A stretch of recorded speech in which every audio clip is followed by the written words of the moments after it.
Bonjour bande konanga, bonsoir, biskanya sobozo mezanga mamuluba, j'espère que vous amalamu.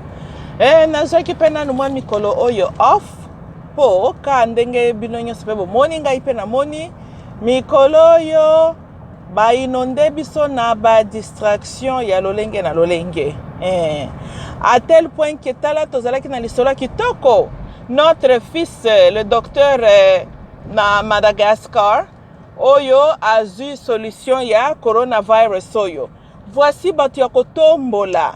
Lisolo ne betem kaka une semaine ale batu pe impudicité baye kozwa biso en otage. Tozana makambo ya Vital Kamerhe ba accusé parce que tokolobate ka yibaki parce que bolingi état de droit veut dire que il est présumé être innocent, tiba kosambisa ye et que la justice lui trouve coupable ou non coupable. Boité, parce qu'il ne faut pas son contraire. Dans un état de droit, Vital Kamerhe est un citoyen congolais. On lui fournit aussi le même droit comme tout autre Congolais que Vital Kamerhe est présumé innocent titangu le cours de la justice. Bakokende ko trouver coupable kuna. Ceci dit, son camp a aussi dit qu'il y a une audience publique et que Azan makambo koloba azali ezute pour que ne kokufa zokipe na maswimi ya batu, mais bon, je pense que ce n'est rien d'autre que just talk, speculation ou bien bluffing, you know. Mais c'est un citoyen congolais, il a le droit, il y a Bayo Kayepe na justice qu'il présente aussi sa défense. Et j'espère que cause à la situation telle que le procureur haste n'a qu'à porter plainte sans assez de preuves et que l'accusation est influencée plus par la politique et plaire l'opinion publique, ce qui sera ultimately a discourage ya justice system. On ne peut pas avoir aussi une société là où quelqu'un est apporté devant la barre parce que le procureur has a political agenda et il a les gens qu'il doit plaire. De l'autre côté, on reconnaît aussi que Banque nationale ya Zaïre est en faillite à cause de politiciens bayibi mbongo kuna lokola likambo. Et je pense bien que la logique nous dit aussi que Vital Kamerhe ata yibi yemoko akoko yibate card memamboka en faillite. Donc, il faut peut-être la banane ba gouvernaka la ville de Kinshasa et les autres provinces aussi oyo bazozala na ba problème sérieux financièrement. O bazoko ko accomplir ba projet na bango te budget et ke wapi mbongo et puis monsieur Kimbuta, je pense que tu as des explications à nous donner. Nani mukwabeo Muzito yela biso ba explication tolingi toyeba bino batu bozalaki na position ya autorité na Kinshasa mfranga ya budget national et que wapi. Comment est-ce que Kinshasa se retrouve endetté par toutes les banques? Balobi Kinshasa est une ville incrédible. Balingi kopesa lisusu Kinshasa nyongote azwaka banyongo azongisa te. Andre Kimbuta yoko defa mbongo na banque comme gouverneur ya ville okotie ba signature osali na yango nini? Potozo komona kaka ba érosion de gauche droite, ba mabulu ba nani ba institution nani publique apparemment bongisa kite ni ba mama yemo bangaliema rien du tout. Donc yo yaka pena no monsieur le procureur lokolo zana mpeve kokanga kabatu na ko auditionner batu si muyibi mususu yewa no mona kayete kaka Vital potango kangi Vital atabo condamné, c'est bien, mais he's just one person. Ce n'est pas Vital qui a conduit Vilana Kinshasa na faillite ou le pays entier na faillite non plus. Miyibi basé belé. Bozana ba miyibi na ba assassin na katia parlement wana monsieur le procureur. Alexis Tambwe aza candidat munene. Oh yo qu'il faut justice ba solo la na Alexis Tambwe. Je pense que cette conversation is way overdue. Alexis Tambwe doit répondre devant la barre pour na ba crime na qu'il a commis na katia mboka wana. Ondekana, il faut zonga lisusu. Oye bisabiso, ndenge nini ba Rwanda ba enleva kama si naona bana. Et comment kendeki kokota na camp ya RCD ote oteki plan, oteki minduki, bobaluki, bosala biso trigen. Lelo tala makambo bota. Tu avais trahi Kabila Laurent. On décana du moins, dans le but de l'accusation, c'est condamnation. Du moins, bateau, il faut pas qu'elle devant la barre. Tout solo là. Mais tu n'as belé à côté bango. Bao batrahi zakamboka. Lelo bafandi lokola basanto. Kengo wa dondo kalata wa koko kufe la batwao. Ako kufa kaka sans avoir répondu. Na ki moyibi po na ye. Na ki traître na ye. Mais c'est le procureur. Yango yayo justice yango na zomo na po dire de justice no pesa en panne. Hein? Oui oui. On dirait aux juges pour makamalam te en fait aux ajustés. Ozo ko accuser makamalam te. Ce koza songi au funda kabatu parce que le procureur en fait azam ta funda kabatu n'est-ce pas? Yango yayo ki songi yango ezala kande à sens unique. Hein? Au monde lika caméra. Hein? Basé belé papa, basé belé. Tobo était président na bino lobaki ko bandako fouiner na ba passer à batute. Wana lobaki kaka pona ba contrat na kende ko signer na ba Kabila oyo na ba Kagame. Wana etali nango bisoté. Etali bisoté. J'ai aussi une question à poser. Hein. Comment est-ce que quand quelqu'un signe ses contrats pendant qu'il est rebelle, tous les pays is bound na ba contrat na ye, surtout bato que ton votate ba koma kiboko na ba konzi. Je vais dire ceci. Kabila Laurent signaka ba contrat quand il était rebelle. Yeku tazala kata na conscience alingia pedala zonga sima. Bien que bakendaki ko panza écran. Mwana na ye a signé ba contrat tangu ya zalaka na boloko pona ko zalaka ko trahir armée congolaise. Mwana oyo Kabila oyo Joseph. Bakanga ka epona nini? Azalaka très munene. Musala na ko teka ka ba plan ya ba soda na biso kuna na front en guerre. Mwana wana. Papa na ye adoptif achaka ina boloko. Arataka nde falaka boma ende ko boma. Tala makambo mwana wa ko sala Tala makambo sali biso. Mais na zongela na likam na zoloba. Mwana oya signaka ba contrat. Mais est-ce que tala ki nation congolaise tala ki bisote? Hein? Parce qu'il n'était pas président tant il a signé ba contrat. Et puis, mwana modèle a comme président, to vota ka payer ta? Hein? Baseli ba jeune bango na ba di kapendu wana. Nandenge mindele ba ko imposer biso mutu oyo. Siko wai mboka il faut ezala en otage ya ba contrat ya signaka. Mais non, il faut revoir makambwana lisusu malamu. Hein? Mais c'est le procureur na ba juge ya constitution. Ba juge na mola ki bolata ki ba robe ya PMB. Bato banda osalisa bato ba discours et jure fidélité c'est pas biloko nini. Bino. Si bozawa na pona ko veiller na constitution, boete ya mboka. Mais botala nanu likambo malamu monsieur le juge. Comment muta signaka ba contrat za rebelle azana bazamba na ye, hein? Et que le pays entier is bound na ba contrat wana et plus pire le peuple n'a pas voté l'individu. Je peux encore comprendre le peuple va voter individu wana tokoloba que le peuple va qui a représenté bango donc on va honorer les contrats. Mais nakaya Joseph oyo Kabila, hein? Tangu ya komaki président na turo ya liboso. To vota kayete? Siko ba contrat ya signaka. Biso toke ko futa nango ba prix pona nini? Ngai na morning, hein? Il faut Bob Wilaye, Bob saisir ba bien ce qu'il a acquis. Tous développer mboka to tiango na trésor public, mais je pense que les Chinois ne doivent pas continuer à tenir Congo en otage na ba contrat que Kabila a signé quand il était rebelle. Et tali ba peuple zéro na lokonine. Et tali bisote? Hein?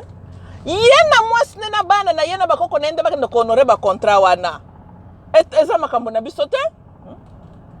Je pense qu'il faut tout à la source du cambo malam. Il y a trop des injustices, hein? Mais c'est ça aussi le problème. Tangu ba yanke, ba jeune premier, ba tondi autour il y a un président.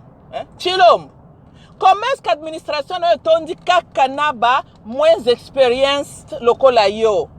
Nazo comprendre te yo zomo nangweza nani stade ya football yo na ba camarade na bosoko beta ndemboto likambunini.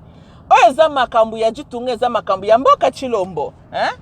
Il y a beaucoup de sages, les aînés qui comprennent mieux la politique pour nous qui pas tabangote. Tout le monde a Obama en 2008 a une expérience étrangère. I mean, he was a senator from Chicago, from Illinois state. Boite. Mais il était malin à quelque chose Joe Biden pour y avoir vieux. Azan expérience qui moyibi. Azan expérience na foreign affairs. Pour na ko combler faiblesse Obama zala ki nango ça n'avait rien à voir avec Obama zala mayele to zala mayele te. Here we talking about là où il était faible, il a comblé ce trou là. Chilombo, yo pesa lokola. Tu n'as pas trop d'expérience politique. Osa jeune na monde politique. Pourquoi tu ne t'es pas aussi entouré avec quelques vieux ou dames bazan expérience quand même batupé correct, bas entouré peyo. Comment cause la ka entouré na ba jeune lokola yo, ba yanke lokola yo, ba mikiliste lokola yo. Donc yo petit lombo zape moins sérieux. Pour ce qui est intérêt à Congo ezali d'abord souci na yo. Luka bato elongo bani ba peso ba conseil à malamu. Conseil munene il faut que tala comment ko sila na ba contrat ki bundoki. Oyo mwana wana na kinga kati asinyaka na ba chinois po etala kabiso te. Toko continue kozala notage te po ya décider ki alala na ba chinois. Le ching ching. Soki bozo sepelate na makambo ba kontra bozo mutu na bino na mwasi na bana bokende na bango kuna na wulang soki pe wulang. D'après ce que care beaucoup qui même rendre bango ba sujet na bino ya ba recherche scientifique. I really don't care ce que vous faites avec Kabila et sa famille. You know what I mean? Bozo luka ba tokosela la recherche non? Batu ya ba vaccin corona. Si bozo luka ba volontaire. Boko comme ma vaccin na bino na to eza nani ba poison bokende na ngona kinga kati bokende sala ba essai scientifique kuna na kinga kati. Pole ni kwa ko luka bisona makambu tangu ba volontaire bango wana. Olive Lemba konda kanzote konda kaye kitoko zalaka nango ekenda.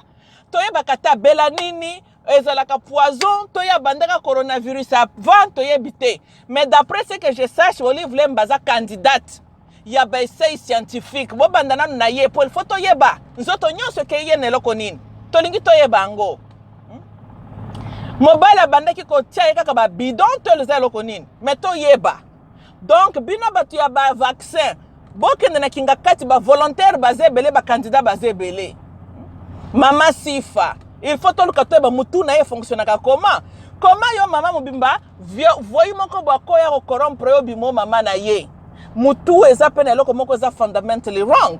Tokoki koluka toyeba. Voici ba recherche boko kosala. Tambwe Mwamba. Aza millionnaire suki nyonso na mutu on dirait azalaka na koshekor. Nga naza médecin te ma regardant Tambwe Mwamba nazomona kazana ba manquement belema moko boko mona pe coronavirus ebandaka ekala. Ba scientiste européen Tambwe Mwamba ye wana boye bisabiso suki wana eza ya moko na mutu ezangi protéine pour quelle raison mutaliaka bien. Azaka kalibumuka kondira aza na koshekor na ba typhoïde mélangé. Tolingi toya balikambune ezalaka nini? Ba candidat baza ebele boko kokende ko meka ba coronavirus wana et puis boye la biso nani réponse. Le reste ya bandeko nangai comme j'ai dit que avenir ya Congo ezalaka na maboko na biso. Aussi longtemps que biso peuple tozaka ka passive, aussi longtemps que toza batumoko on nous manipule si facilement, bakon oyo bakozala kaka soki oyo ya président changer le même kon la bazo ko remuer ka ko tour ya ba scène politique bazo zonga kaka. Pour ce que totali le même le parlement okuta batu ba travailler kana Laurent.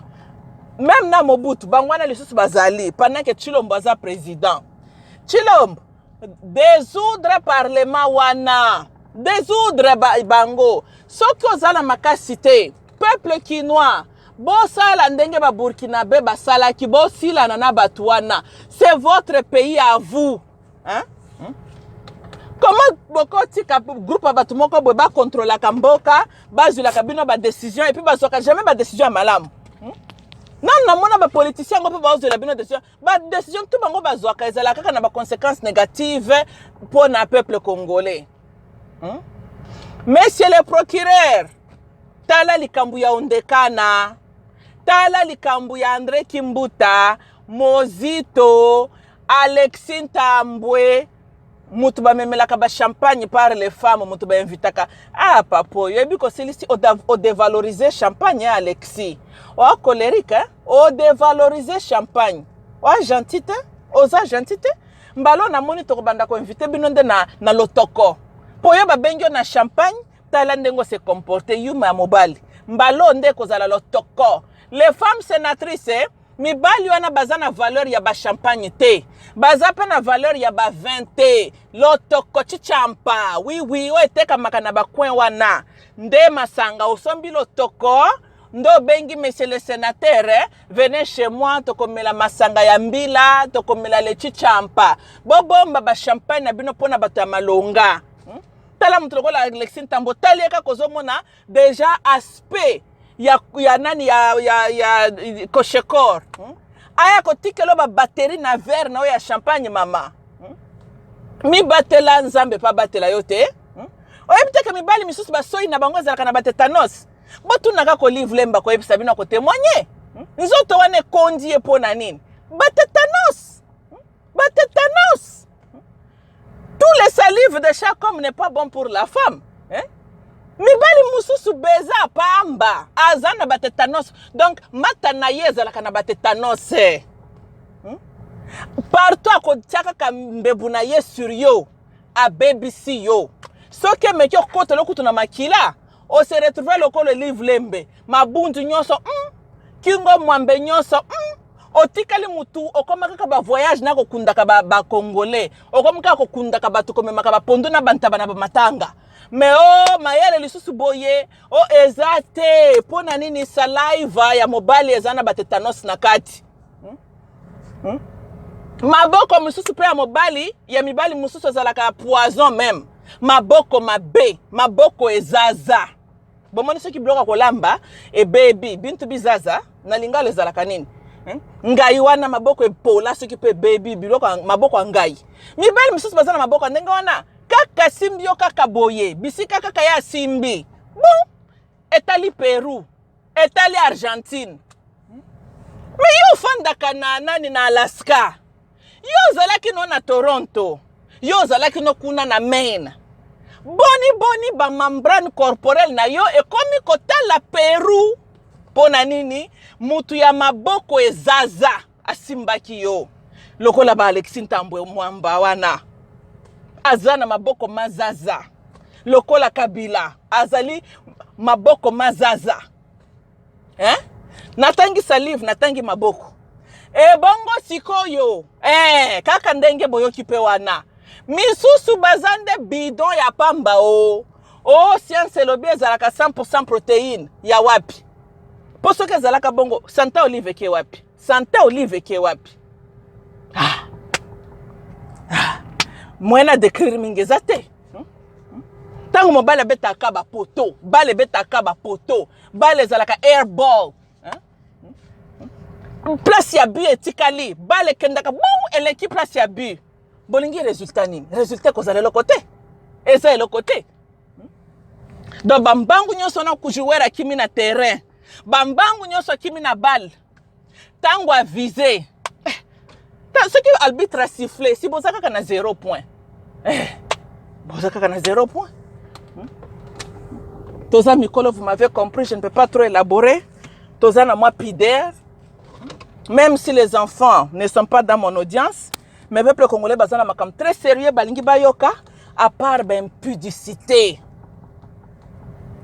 Ba acteur ya ba film pornographique. Que ce soit les hommes et les femmes. Vous êtes dans votre droit, yakosala ba porno na bino comme vous voulez, mais vous n'avez pas le droit yako zwa peuple congolais en otage na buzoba na bino. Tozana makam très sérieux zoko préoccupé biso. Mbongo na kesa lete zate poto lokato banda ko bongisa mboka na biso. Bana bazana bazoko lala na nzala na ba condition malamu teme ba botami na mabele na mboka eza riche. Congolais amona kasusu avenir te za wapi. Tozana makambu très sérieux koloba. Tozana ba criminel bazana bazoko tambola libre. Oyo il faut tokanga tokende kotia bango na makalo bien na erabora. Nyonso nezali kosenga concentration na tolobelela yango. Mena bino ba mal intentionné na mibali na basi likola ki pité. Comment moi si okokozala impudique tina niveau oyo ko eloba ata lwambo zalaka na yo très impoli. Oza très impudique. Très impudique. Dignité bumwasi ezalaka te mama. Dignité ki bumwasi ezalaka te. Toboyi te kindumba ezali art ancienne. Même na Bible Juda grand ndumbiste ya mutu Juda premier ndumba du monde entier tomona totanga na Bible. Mais malgré cela mama, malgré vraiment, la femme zaïroise était une autre femme. La femme congolaise, something is not right. Na kombwana Congo, na peuple bazo ko porter identité wana. Something is fundamentally wrong. Nanga mona zo ko comprendre ngoli susute. Eza pesus masola satan teza masola nzambete. On dirait qu'on a une dimension moko in between. Oye renyaka sur identité wana ya Congo. Pourquoi est-ce que batu bako kozala baza normalité? Oluki bango na kan ya Satan boza na identité wana te. Potala bana na Satan mindele, ba chinois, ba rwandais, tozo mona bangoti. Tala bana na nzambe ya solo, ba fandi na bango dans le calme. Siko bino yo, miyibi oyo, ba mpidiko oyo, ba tolokuta oyo, ba aventurier oyo, ba voyou oyo. Bowuti wapi. Po na ki moyibi na bino bo bénéficier mboka te. Po mundele pa zape moyibi. Ayiba ka ba minere na Afrique. Mathieu na compte bancaire pia zotonga na bamboka na ye. Kagame est un dictateur. Me botala Kigali. Muammar Gaddafi botala ndenga salaka na Tripoli. Bino bo wuti wapi. Batoyo esprit ya Congo oyo. Bo wuti wapi ba être oyo. Boza plus que le démon. Pour ça, tu n'as pas à comprendre. Personne ne vous comprend. Moi si. Comment yo moi si mobimba? Tu peux aller te faire cogner. Yango yo tango bandolonge pa ina yo na dimanche. Ok, église. Obandende ko kende na objectif aller te faire cogner par le pasteur là-bas. Oh, yango tango na critique kabiloko na bino ba ngomba na bino ba secte yo, tu ne maîtrises pas la Bible. Bomoni ke naza na besoin ko maîtriser la Bible te zal kambia makambuto mona ka ba voyo na ba aventurier bazo ko sala biso ba film. Moi si. Donc yo longwe piangala olobi mukola lelo comme objectif na yo okei okende ko se faire libérer. Parce que les chrétiens aujourd'hui bazaba démocrates. Les démocrates s'appellent aussi les liberals. Liberals c'est outina mo liberté libérée. Tozo comme on appelle ka libération ango, tozo comme on a les hommes qui se font libérer. Maintenant ce sont les sœurs en Christ aussi qui vont se faire libérer dans des voitures. Oh, eza mwanda mukole. Jeune fille. Yo koko bundate lokola baninga nyonso soko kosomba ta bikok no sombi. Il faut que ndeko zulangonde na manière wana mama. Mais ce qui yoza no nani, tu veux te faire prostituer, c'est toujours dans ton droit aussi. Mais est-ce que tu dois prendre toute la nation en otage? Parce que toi tu es allé te faire cogner dans la voiture de quelqu'un? Maman. Oh yo kaki. Ezala malam to mabe ya biso ni nakati. Ya biso ni nakati. Te lopango wango tango bako pesa yo. Nde biso tu bakongole to ko fanda na lopango wana. Boni bwe kosakana na batu ko mama. Tozana mwana na biso azwi kisi ya coronavirus kuna na Madagascar. To lobelela yete to bando kota na makambu na buzoba ya ba voiture mama. Dikambuni niko linboni. Ezala mabe ezala malam. Basimbele ke mundu ki na mutuke kende kuna na voiture. So mikendele kuna volontairement. Yo kende ki ko se retrouver même ba session bongo na mutu na koma. Yo bando kende ko sambela. To banda ki ko kende ko sala ko luka ba victime na yo. Hein? Faut laisser les gens avec vos conneries là. Yo pe pasteur. Oh, c'est la Kabylie. Arrête un peu, monsieur Mukuna. Toute ta émotion côté. D'ailleurs, nga kout na tikala ko croire na bampeve no wana pété. Obi depuis kala, yinandengo yaki na bampeve no, na epsa ko bien que nzamba za na mpeve ata moko apesi yote. Tika koko sabatu. Mais lokolo yaki na ba discours no, bon total loka, I didn't believe in you. Ami mututu normal could see right through you que tu es un aventurier. Mais aux appels malheureusement avec beaucoup des adeptes qui ont cru en toi. Na Bible monsieur Mukuna. Admettons qu'on appelle pasteur ya solo. Posa pasteur le kuta, mais le pasteur baka oza solo. Sans sa moralité no za wapi. Pour Fiona, elle n'est pas ta femme à la maison, n'est-ce pas? Yo te akabatuni dimanche. Yango na tangu mamukapi akeko se plaindre masola matu Samuela na kindumba na ye. Yo ka comme toi qui a sa défense. Moses Mbia wa makambo yindeli pe ye pe libéral. Yo kaka lisusu te kosambelela ye. Donc yo avec mukuna ozali le père de l'impudicité spirituelle au Congo. Oui. Comment est-ce que bana noya molimo bazana don mabe? Tel père, tel fils. Donc yo ozana milimu mabe, ozali mutu impudique, ozana impudicité ko sakanate nani évêque mukuna. Ozandumba ya mobali papa, ozandumba. Et puis toza baluba. Mwana na ako komona butaka na ote papa, pona nini kindoki ya makasi boy, kindoki ya la congolaise, kindoki ya la kabili. Tangu yo butaka no batie ale mwana na yo pour amoni. Évêque ozolo ka mwana te, oso futi bantaba boni. Pondenge to so la boti, yo il faut futa bantaba na bana na yo nyonso. Yo zandoki raté. Ozo sala makambu sans ko réfléchir. Papa, ngai na lobi yo telemaka ote ya batu Bible. Naebaka peut-être pourquoi nous avons même des pasteurs. Parce que tout ce qu'un pasteur fait, c'est interpréter la Bible. Au moins que quelqu'un soit analphabète, vous n'avez pas besoin qu'au kendaka, qu'au prétakorei mouté interpréter la Bible. Bah, chrétien peut binoper les sous-soumis-sous-souté. Zambe sala noki yaka abolir religion. Comment est-ce que le monde entier a beaucoup de religions? Mais quelle religion mon mission n'angouez à la d'anéantir l'humanité? Autrement appelé le christianisme. Mais où est la religion? Somo? Est la religion kobangisa? Makambuna ango nyose za la kaka mabe. Otala bango na angle ba catholique. Ba koneri kuna ba libera kabana mikie. Na bango na bango. Ozongo ba protestant, bango pe lisusu kaka ba mafiose. Ba méthodiste, wana kutunde koloba te siboza na première dame Olive Lemba la ka méthodiste. Bomoni bango te, tozonga na ba kimbangiste tomona ki masola mama mimi na gouvu na ye. Boy totala bato yo bazwa ka PV, balobi batu ya sika église de réveil, ba ye ko réveiller les esprits. Tala makambu na bango. Oyo kuna ke ko faire déboucher ba rein ce qui peut ba trompe ya mwana batu. Oyo kuna mwasi ake ko kange na katanda kwa zoko kakobimate. Oyo mususu nde na ba voiture. Mais en tout cas nzambe sala papa sala lotila la na biso na ba chrétien. Ponga personnellement nzambe wani na lembi ba chrétien. Makambu na bango ezaka kama bekaka. Ezaka kama bekaka ba chrétien oyo. Baza lokola bandoki. Bayaka ko batama derrière la Bible. Pona ba polluer tabernacle de l'Éternel. Tokolo balisi solo konini. Bato baza bandoki baza basase baza batu mabe. Avec mukuna. Yo kendaki kote aka batu Bible na ba verset yo comprenaka selon yo ou bien kendaki banda ko déboucher batu kuna. Tata oyo yo pe lisusu évêque. Yo kendaka kote ya Bible to kendaki ko banda ko se retrouver na ba situation moko terre à terre na bandimi na yo. Mais obi nazo ko comprendre makambo te tozo kende wapi? Ube to sto komi pe wapi? Peut-être que tozo kende lisusu peut-être sto koma. Mais Armageddon ngwe sala no keya, jugement ngwe salama, to sila na ba chrétien na église. To sto lembi bino. Mais ce qui ngana ko peso ngai opinion finale sur ce sujet-là, jeune fille, osa victime te. Arrête-le avec les gens. Victime pour nangai na zomona, ce qui n'est par exemple que tu étais violé, ou bien tu peux nous démontrer que ce que tu as fait, c'était contre ta volonté et tu ne pouvais pas t'en sortir. Mais nakoyoka yo mokondengo zoloba, you were very conscious yelo kozo sala, you went there willingly, parce que yo kaniseki kozo kendo kende koritibre sepe baba buku na mapango sepe biloko nini. Dans tous les cas, ma chérie, est allée bisoter.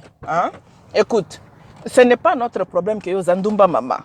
Ya bisoni na katiko, bisom tutokoli sakayo, bisom tutoedukaka yo, Est-ce que bandaka métier congolais ni nazalaka témoin pozo yo kana kobeba kala poza ta na bobangi ya babitaka ya papa mikolo te mama si osomona te ke veko naza tutam kola ko bota yo na so comprendre mokilango ndenge zo pete yo kotala mutu te ko ya sana sia ko za la papa na yo somo yo ko yoka ya komona papa na yo ka ngope pona évêque te mo bana eza sosité donc yo tango tali évêque le biko ko signer hier OK o signer ki e bo signane siko ya bisoni na kati ya bisoni na kati amelolo ba viagra amelolo ba kimbiolongo ya bisoni na kati